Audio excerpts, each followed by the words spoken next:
Learning the anatomy of the upper limb is an easy task.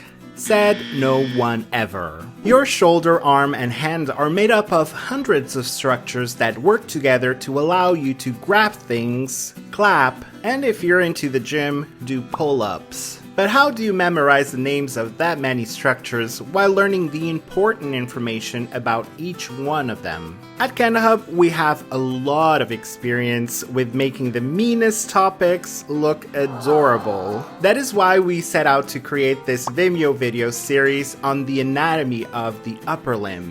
On these videos, we combine the best anatomical illustrations with fun animations and engaging narration to keep you glued to the screen, while retaining all the relevant information. First, we'll take you through the anatomy of the shoulder and upper arm, where you find some of the largest muscles, bones, and neurovasculature in the upper limb. Then move distally all the way to the forearm, where you find the most complex muscle groups in the human body. And finish up with the intricate anatomy of the wrist and hand. Subscribe today to our series on the upper limb muscles and get access to all videos for a whole month. Or get access to individual videos that are more relevant to you. Then sit back, use all the muscles in your hand to press play, and let us show you how fun and easy it is to learn the anatomy of the upper limb.